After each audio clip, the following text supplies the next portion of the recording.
Bulletproof Radio, a state of high performance. You're listening to Bulletproof Radio with Dave Asprey.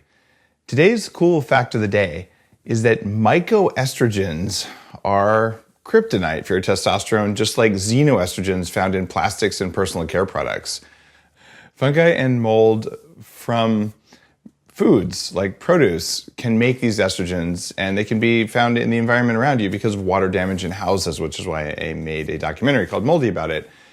But the biggest source of these estrogens is actually corn, wheat, rice, barley, and sorghum. So these can be thousands of times more potent estrogens than what your body would naturally make if you turned your testosterone into estrogen. So if you're like me right now, walking around with a bigger than normal case of man boobs, I actually spent a night in a moldy hotel room and woke up the next morning with some interesting swelling. So that'll go away in a couple of days. But I don't know if you can see, but I'm looking, somewhat muscular, but I'm a little bouncier than I ought to be. This is an issue I've always had because I grew up fat in a basement. Anyway, you don't want mold in your you don't want mold or estrogen in your environment, and particularly not the combination of the two. Before we get going on the show all the way today, check out Bulletproof Upgraded Whey Protein. I'm actually not a big fan of whey protein because it's inflammatory when you get too much of the amino acid cysteine. A little bit's good, too much is bad. But I make a whey protein, which is made from grass-fed milk, not a cheese byproduct. And it's low temperature processed. It's 20% colostrum, and it's got some of the XCT powder built into it, so you get a little bit of boost from it. It's one of the more creamy, satisfying, and biologically active whey proteins that I can manufacture. And I tell you, even then, even though I sell this stuff, 2 tablespoons a day, no more, because there are other proteins that can be better. By the way, today's guest may completely disagree with me, and he knows a thing or two about this kind of stuff. I have no idea what his perspective is. Pretty well-known guy. His name is John Romaniello. Now, John, I just realized something. We've hung out a few times, and yes, sir. I always just called you Romanello, but there's an I in there that I never noticed. Have I been saying your name wrong this entire time and just being like a dick? No, we don't use the I. The I it's a silent I. I assume many generations back it was Romaniello, but we're particularly Americanized, and we just say Romanello. Romanello, okay, that's what I've always said, and I noticed the I. I'm like, my God, like it'd be kind of embarrassing. People call me ass spray all the time, so like I'm pretty resistant to that. No, but that I has plagued me since elementary school. For whatever reason, my teachers would always take it and throw it at the end of the name, and it would become Romanelli, which is not my name. So it's very strange. But yeah, the I has caused all sorts of trouble. Are you Italian? I am what we call misogynous. I am quite racially mixed. I am probably more Italian than anything else, but I'm not as Italian as my name implies. My birth name is Giovanni Vincenzo Romanello III, for no good reason, except like now it's tradition. But and this is just of interest if you like history. But my father's mother she was a beautiful woman named Willie Ellen Barrow, and she was from Buccaloo County, Alabama. She was half black, a quarter Irish, and a quarter Native American, and then she married my grandfather, who was like Italian and Polish. And so I think I present to most people as like a guinea from Long Island, but I'm actually this like mixed race guy with Southern roots. So you're quite mixed with some redneck in there too. Wow, I'm impressed. Oh, yeah. I'm not quite redneck, but I'm from New Mexico, so like we're sort of redneck. Like kissing cousins, right? We don't have enough water to be real rednecks, and we make tequila, not moonshine, but otherwise it's the same. Well, for people who don't know your name, you're a fitness expert, pretty well known. I keep coming across your stuff, so when I finally met you, I was like, oh, this is really cool. John, you write for Men's Health and Fast Company. Mm-hmm. You're an angel investor, advisor to a bunch of fitness and tech companies, and your company, Roman Fitness Systems, is one of the top-rated sources for online information, particularly around like exercise and fitness. And you're sort of a walking wall of muscle, but not a balloon animal, so you've got that thing down about right. Thanks. And where I think most people have seen your name is because you wrote Engineering the Alpha, which is a book that I've definitely talked about before. I've seen some really good information in the book. So welcome to the show. Thank you so much. I appreciate that introduction. let's talk a little bit about hormones. This is going to be a short episode for people today. Tell me about how men produce estrogen. I kind of opened up with my story about my man boobs, but tell me what's going on with estrogen, because you've really looked into this. Yeah, so obviously, like the hormone that we talk about most with regard to men is testosterone, right? And I think that there's probably this misconception that that more is better, and I think that there's a point where that's true, but obviously there's a line of diminishing returns.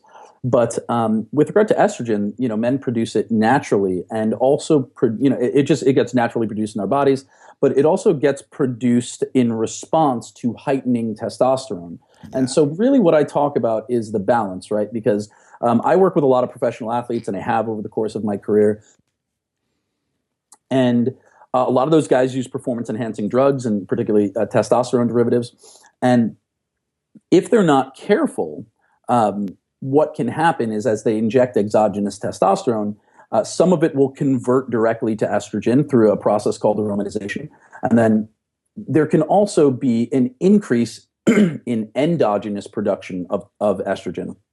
And so really what I talk about is maintaining that balance. Like, obviously, it's impossible to quantify, like, you want a 4-to-1 balance of testosterone to estrogen. But in general, you do want to keep natural estrogen production stable, and you don't want any of these massive spikes. Spikes of testosterone are typically not going to harm you in any way, whereas spikes of estrogen, as you mentioned, even some short-term environmental exposure to mold or dietary exposure to phytoestrogens like soy or sorghum or xenoestrogens and plastics, that can have some acute physiological effects. In your case, you had the swollen breast tissue or anything surrounding the chest. For a lot of people, it results in some sort of emotional instability. For others, it can result in sexual dysfunction. So these are things that we need to be really aware of. With regard to sex, I personally view sex drive and typical sexual function as probably the most reliable barometer of health. If you are a guy who typically has like a normal or a very high sex drive, and then you wake up one day and you're not interested, that is particularly telling that something is wrong.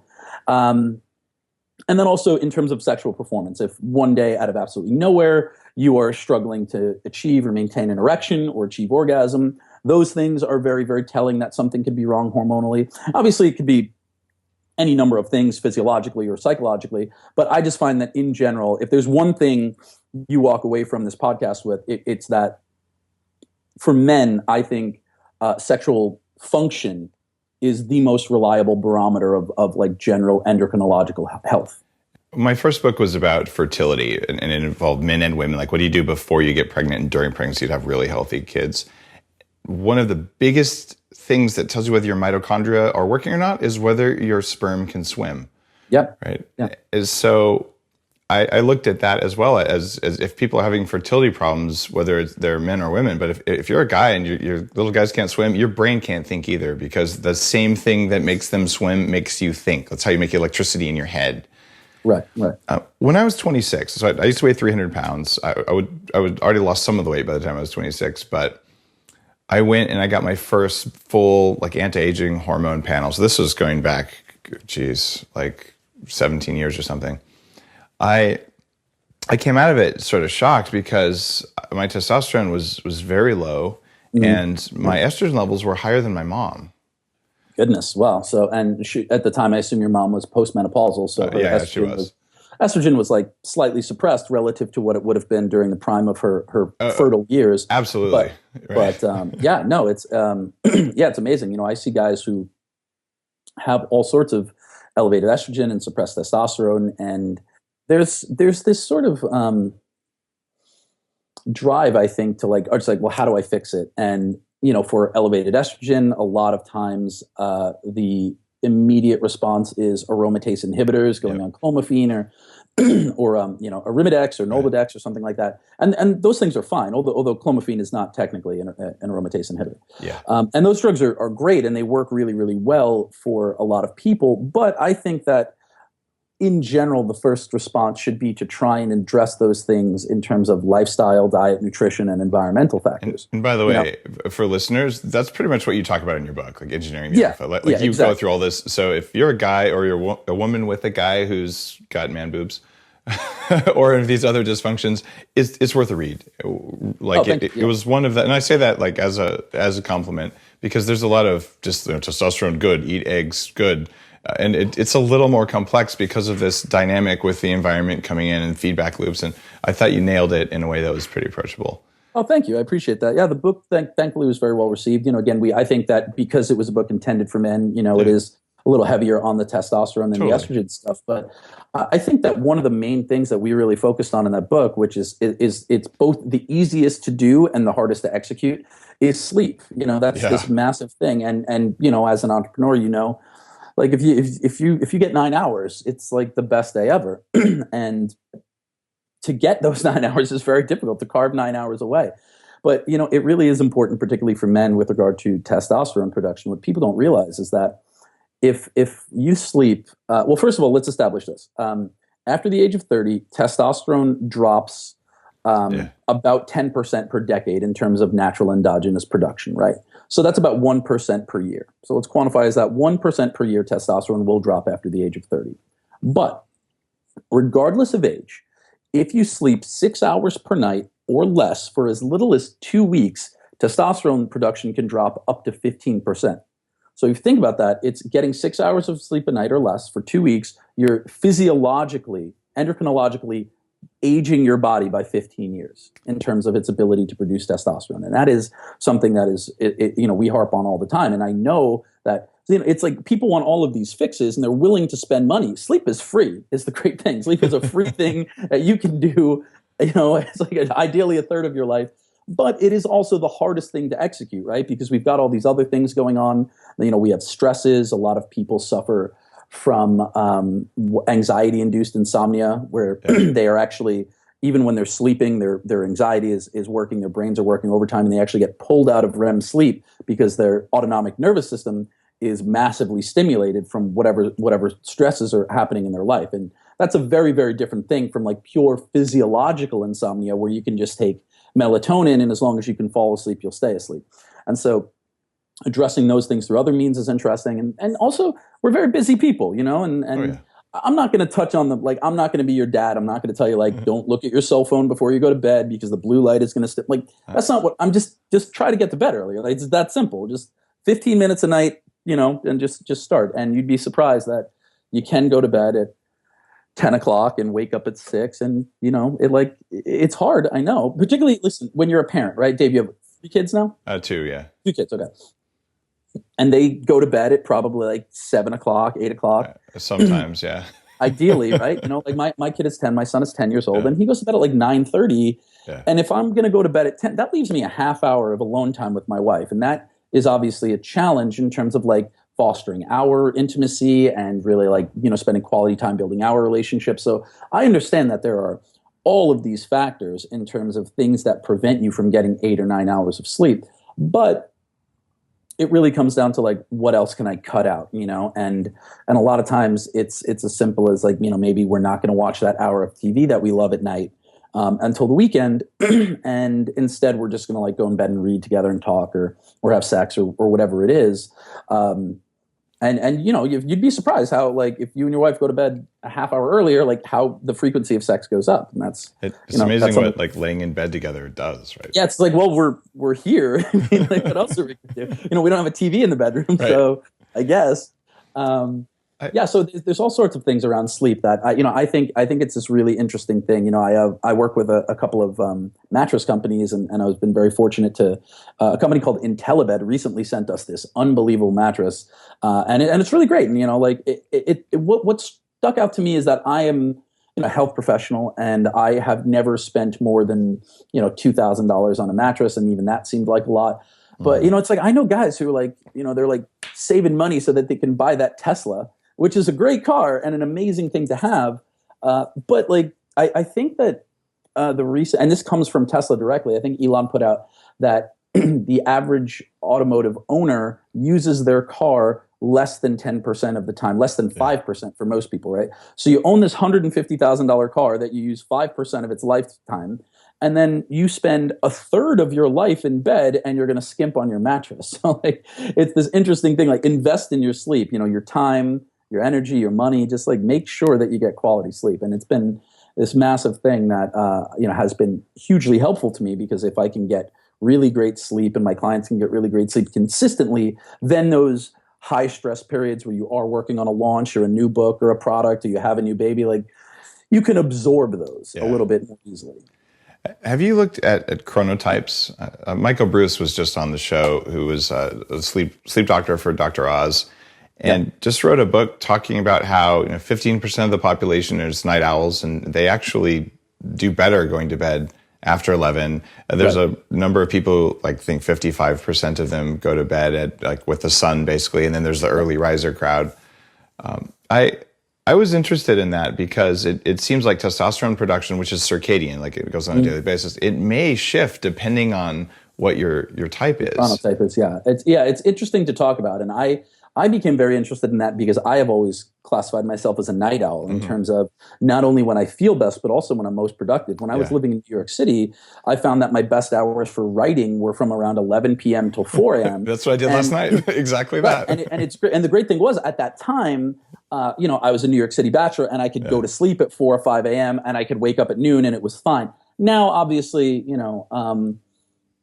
having a child who has a school schedule, like he has to be there at 7:30 no matter what. That's just how it goes. And so I have adapted to a more traditional life of going to bed when the sun is gone. But I think that you can adapt. I think that there are certain, like everything, you have proclivities and things that maybe you gravitate towards, but you can adapt. And it took about a year and a half, maybe 2 years for me, to be able to have the same level of production from noon to 5 p.m. as I used to from 11 to 4. But I can do it now, and it's fine. It just took a while to adapt. That's impressive. For about 2 years, I taught myself to wake up at 5 a.m. every morning and wake up and meditate and all that. And I finally realized at the end of it that I had adapted, but that it was just not natural. And so it's not working for me. So I went back. Now, how is it? Is it you wake up a little later? And I actually go to bed at 2. And I wake up when I get, during the summer, I'll wake up at 8:50, so I can start calls at 9.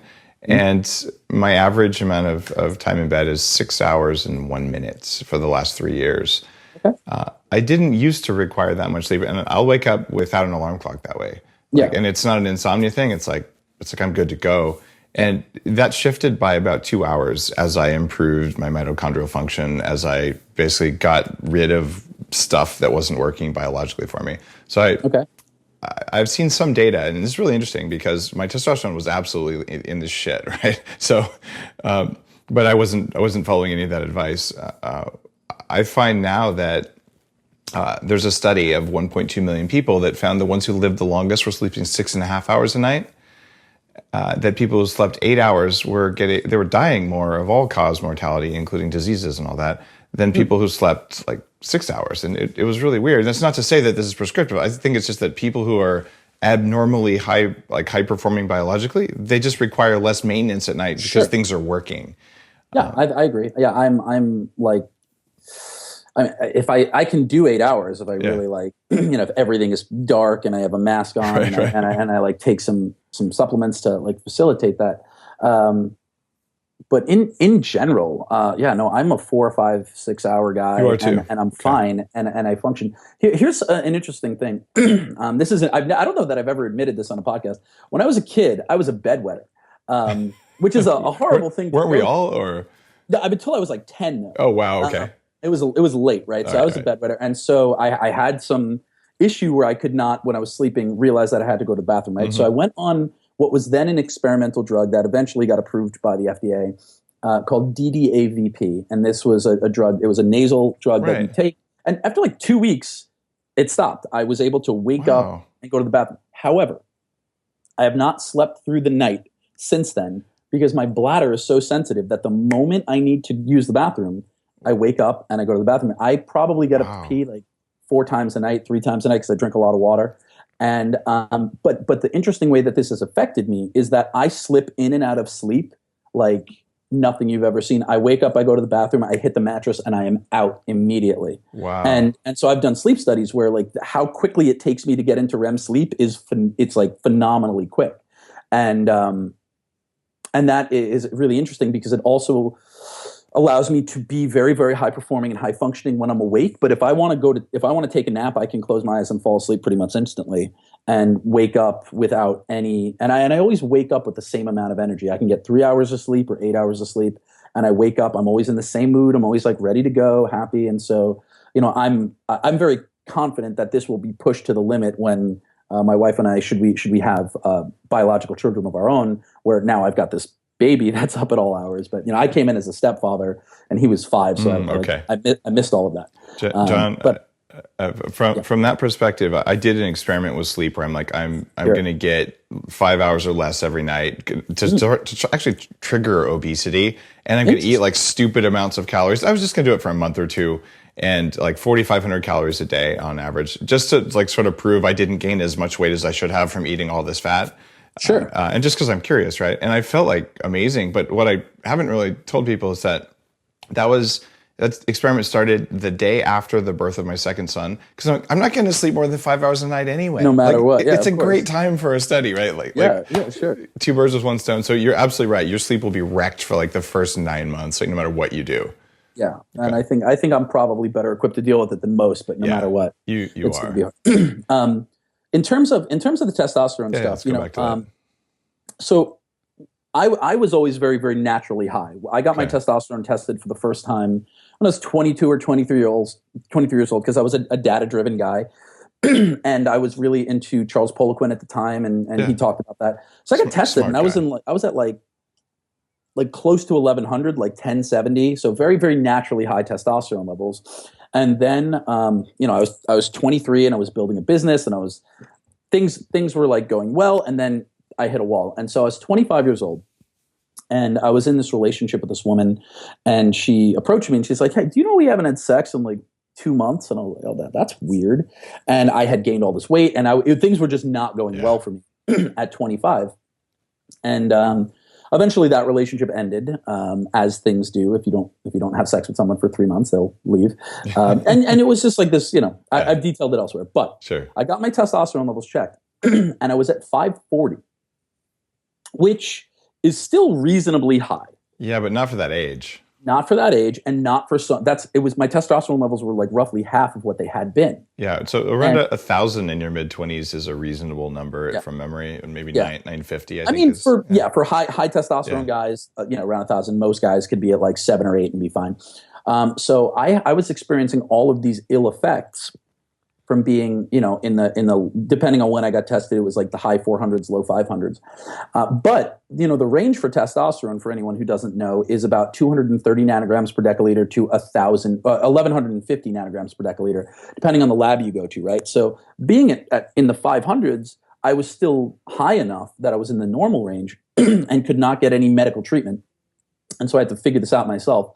And at the time, listen, I was 25 years old and I was being an idiot. It was when I first started social. I didn't drink alcohol until I was 25. Okay. So I didn't have that high school and college experience. So now I'm 25. I'm drinking on the weekends and beer estrogen, huh? It wasn't. I never drank beer. I never acquired the taste. I dove right into whiskey because it better choice. Something about the way brown liquor looks in a glass. It looked really cool to me, so I dove in. So, but I was drinking on the weekends. I was not getting a lot of sleep because I was building my business and running around chasing girls after that relationship ended. But honestly, I just wasn't taking care of myself. I had, I was training probably 10 hours a day, training clients, and wasn't making time for my workouts. My diet went to crap because I just kept eating less and less because I noticed I was getting fatter and I was trying to maintain low body fat. Eventually, I got my testosterone levels checked, and it was in the 500s. So now I reverse course. I start sleeping more, start trying to stress out less, ate a lot more fat, made sure that my carbohydrate intake was where it needed to be. I wasn't overindulging on carbs. It was whatever I needed to recover from workouts. but the sleep made the biggest impact. And inside of 6 weeks, my testosterone was back in the 900s, and then 6 weeks after that, it was back over 1,000. And so this became this very interesting thing to me, where I realized like lifestyle really does affect this. And alcohol is probably not something that like most people are willing to cut out, but lowering it, pretty significant impact there. And I noticed that as I was on this increase, the estrogen did go up, but I had no ill effects. And then after my testosterone remained elevated for about 6 months, the estrogen levels dropped naturally. So I think there was just some, like biological, feedback where it's just like, all right, testosterone goes up, estrogen needs to go up. And my testosterone has stayed very, very high since that point. However, I'm 34 now, and I get my testosterone checked every 1 to 2 years. And so when I was 28, it was at around 1,100. And then when I was 30, it was like 900. And then when I was 31, it was like 850. And then I recently got it tested at 33, and it was like 690-ish. And that's still high, but I noticed the downward trend, and I know that I'm doing everything right in terms of lifestyle. And there was nothing else that I could do. So I made an educated decision to get on some low-dose testosterone replacement therapy. High five, by the way. Thank you for just putting it out there. I went on it when I was 26. I went off it for several years and measured my levels, went back on when necessary. Because how did it feel when you went on there? Like what did you notice? I mean, so I went on, this is, I guess, it was right before my 34th birthday, which was in April. So I want to say this is probably second week of March of this year, and it is now July. So it's been, close to 6 months. What I noticed immediately was how much better I felt, just like overall feeling of well-being. And again, by the way, very low dose, 200 milligrams a week. It's enough to keep me back up where I was in my late 20s. But I'm injecting or cream? Yeah, I'm injecting. Okay. Yeah. So, but I'm not in supraphysiological ranges. So so the first thing, overall quality of life, recovering from workouts more quickly, generally feeling like a lot more just happier, and I sleep better, sex drive is a little higher. I did not notice anything in terms of physique or body composition until I went on a family vacation. We took Isaac to Italy for his 10th birthday, and I was gone for, I guess, 11 days. And so, I have a prescription, so I was able to take my stuff with me.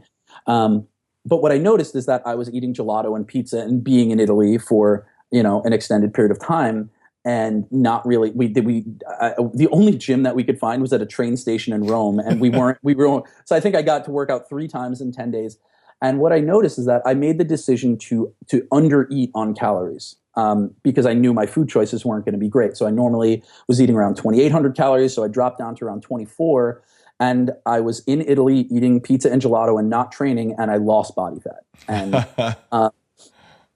and I think that's because obviously when you're on higher levels of testosterone, you can undereat and not sacrifice lean body mass. And so for me, that was the first time I noticed anything in terms of my physique, and that was when I had been on for about 9 weeks.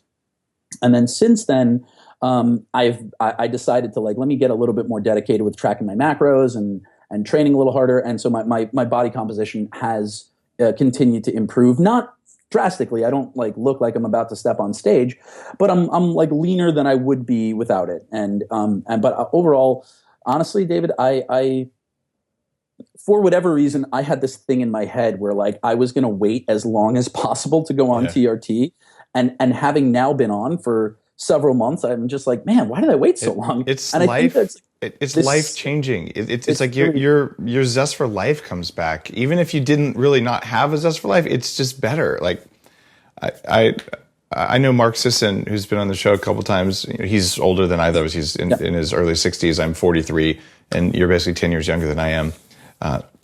I think you did the wisest thing you could do, and I would encourage everyone who's listening, who's men and women, get your hormone levels tested, even if you're 25, even if you're 30, know your numbers. What's natural for you? Exactly. That's the most important thing. And I tell all guys, get your levels checked, and women too, because here's the thing. Even if you're not experiencing any ill effects right now, and that may continue, and hopefully it will for you, the important thing is that getting tested, it establishes that baseline, right? For me, had I not gotten tested when I was 22, 23 on a whim, then when I was 25, if I had gotten tested and I was in the 500s, I would have been like, I'm fine. This is not the issue. But having had that baseline from 3 years prior allowed me to see that normally I'm at 1,000 and now I'm at 500. My testosterone had dropped 50%.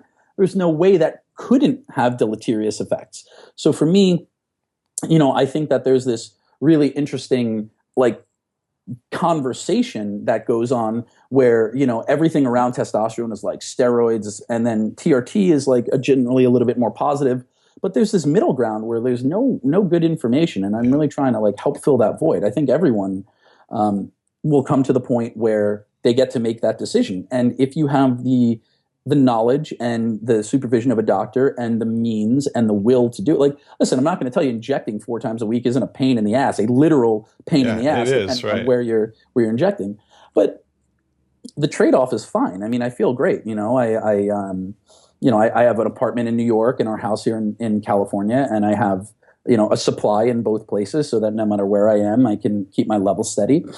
And, it's made me really, really interested in experimenting with other things. And so I've talked to my doctor, and I'm like, oh, maybe, I've got this nagging lower back injury. And I'm like, all right, maybe if I did a 3-month course of growth hormone while I was going through aggressive treatment, like muscle activation therapy and active release therapy, maybe that would really help fix the issue. It's absolutely worth trying. I did growth hormone when I hit my head, as a way of working with TBI, and there's good data for it. And it's not an admission of weakness. It's just controlling your biology. And there's this weird puritanical thing, someone in the 70s used a derivative of testosterone, had liver problems. So now if you use it to stay young, you're somehow cheating. I'm like, okay, I'm cheating, whatever. I just want to feel this all the time.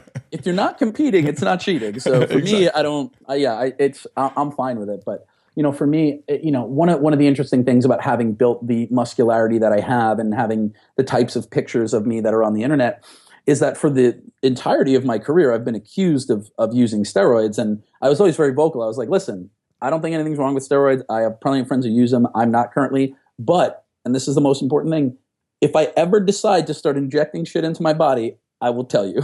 And so there you go. And so I put it out there, and it's really interesting, Dave, that the response has been universally positive. Not one person has pushed back. It's crazy. I thought I was going to get all sorts of hate, but everyone is just because I came at it from a very objective, scientific, and very honest perspective. Here's why I did it, because I noticed a downward trend. I didn't want that, and I'm good. And now, instead of people hating, I just get all these great questions about it. And the interesting thing is that when you come out about using at 34, any question about using when you were 24 sort of goes away. And so it's almost, I thought that there might be something about it potentially damaging legacy, but it's been universally great. What about ball shrinkage? After 5 years of testosterone, I went off of Clomid and Arimidex because I didn't appear to need them anymore, which my physician had me on, and I wasn't cycling, even though I probably should have been. And eventually I noticed that the guys were a little smaller than they should have been. What are you doing to protect yourself from that? I'm on low-dose Clomid. I think I'm on 50 milligrams every other day. Smart. But I have not noticed any testicular shrinkage yet. I think it's more of a long-term thing. But again, a lot of it is dose-dependent. Right. And I was talking to a friend of mine who works with a lot of bodybuilders and professional athletes, and he says, everyone has different genetic responses to everything, right? There are some people like myself who are genetically predisposed to putting on a lot of muscle. Right. But he's like, what people don't realize is that is the same thing happens with steroids or testosterone replacement. There are people who respond like crazy to 200 milligrams, and then there are people who can be on, 3 times that dosage and not have the same results. And so everything affects everyone a little bit differently. I feel like I am getting a lot out of the dose without any ill effects. So I'm very curious to see how that goes. But obviously the main thing is even at this dose, once you cross the 8 to 12 week threshold, sperm production drops dramatically. So should my wife and I decide that we do want to have another child, I will need to come off for, 3, 4, 5 months and allow sperm production to come back up. You could probably turn up your Clomid and have no problem with that. Yeah, I've thought about that, except I've just spoken to a lot of guys who say they just get like a lot of emotional like damage from Clomid, where they just find they're like very weepy, and I'm like, right now I'm good, and I'm not interested in like adding another like emotional like hiccup to the mix. I hear you there. All right, next question. I know you've got another. Yeah, no, it's good. I got a couple more minutes. You got a couple more minutes. All right, cool. Next question is the question I've asked everyone who's been on the show, and it's, if someone came up to you right now and said, look, given everything that you've learned in your life, what 3 pieces of advice would you have for me if I want to kick more ass at everything I do? Like, I just want to perform better as a human being. What matters most? Environmental exposure is the number one thing. Just surround yourself with awesome people who are doing awesome things. And if you want to get stronger, hang out with strong people. If you want to make more money, hang out with people who are making more money than you. And that goes for everything. I mean, like, I think environment and community are everything. Yeah. So that'd be the number one. Number 2 is data. Track as much as you can, as often as you can, without it becoming inhibitive to your enjoyment of life. For me, that means journaling. I'm a writer first before I'm anything else. So for me, it means journaling and like taking stock of the day and really trying to see, like if I've grown as a person year over year. But for a lot of people, it's, like tracking the quantifiable data, like testosterone levels and whatever else. But I think like keeping a record of your life is important. Like who knows, maybe your biographer will need those notes one day. And then the third thing, I think that, you need to know what your what your guiding pillars are, and the things that guide your decision making processes. And I think it's worth like, writing those down and also vocalizing them. And I think that, so many times we get caught up and we don't know how to make the right decision, or we don't know how to make the decision that's right for us. And I think that like, if all other things are equal, just do the right thing, right? Like, I think that I don't like to talk in absolutes. There's not always a right thing and a wrong thing. Everything is shades of gray, but like usually there's one that's like less douchey. There's a decision that's just like, it's going to like, and usually it's the harder decision, but if you can't figure out how to make the decision, then just choose the option that is going to allow you to like that if people told the story about you, you'd feel the best about it. Do the right thing, always be above board, always go out of your way for other people, like exhaust every possible avenue before cutting ties, and just, like leave it all on the field. For me, it's very important before I end any relationship, whether it's business or otherwise, that I'm able to walk away and knowing that no one can say I didn't try. And I think that like in business, and I've always like gone out of my way to like try everything before I like shut something down, because I like to know that like I tried everything, and I like to know that when the story of my life is told, it's like the thing that will be said about me is like, he always tried to do the right thing. And that for me is huge. That shows a lot of integrity. And I can tell you, out of more than 300 episodes, you're the first guest to ever say, choose the least douchey option. So well, thank you. There you go. Really great tweet right there. A little feather in the cap there. Truly funny. Let's see. We already mentioned Engineering the Alpha, which is one of the books that I absolutely endorse. And you're working on a new book about the hero's journey and yes. superheroes. And certainly there's a superhero vibe with what I do. Do you have time to talk about that? Sure. So for those who are not familiar with the work of Joseph Campbell, I highly suggest that you read a couple of his books. The most well-known of which is his seminal work, The Hero with a Thousand Faces, which is the introduction to his thesis of the monomyth, or the hero's journey, which is a storytelling cycle that is apparent in all great stories, whether it's the messianic myth of Jesus or Krishna or Buddha, or the more recent tales of Luke Skywalker, Harry Potter, King Arthur, they all follow this same 17-stage cycle. And I became introduced to Campbell in college, and it's been very, very helpful to me in terms of writing. But I believe that the hero's journey is portable and applicable to any great change we go through in our lives. And so my next book basically takes the hero's journey and applies it to life, both in terms of personal development as sort of like a thesis for self-directed growth, but also as a tool set for problem solving. I think that if you look at the hero's journey and you're experiencing something difficult right now, for some people it's building a business, for some people it's going through bankruptcy or a divorce, for some people it's becoming a father or a mother or anything, or like jumping into this health transformation, right? You become, you one day your doctor gives you this wake-up call and they say, you need to make this change or you're going to die. And that is what Campbell calls the call to adventure or the inciting event. And now at first you're resistant to that because you're like, it's too hard, and that's refusal of the call. That's stage 2. And then eventually somebody comes along who makes you believe you can do that. Maybe you listen to Bulletproof Radio, maybe you pick up Engineering the Alpha, maybe you find one of our websites, maybe it's Dr. Oz, maybe it's Tim Ferriss, maybe it's Rob Wolf or Mark Sisson, whomever. There's this character that appears in every great story, and whether it's Obi-Wan or Mr. Miyagi or Morpheus in the Matrix, there's this mentor figure, and that is the person that you learn from as you begin to go through this journey. And then it just goes on from there, the crossing the first threshold to, the ordeal, all the way to the master of 2 worlds and return with the elixir. And I think that every major endeavor in your life, and many of the smaller ones, again, marriage, divorce, writing a book, starting a business, they all follow this step-by-step plan of the hero's journey. So highly recommend that everyone read The Hero with 1,000 Faces, but I will mention it is a little dry, and it's very cumbersome in that Campbell makes most of his points through analogy and comparison.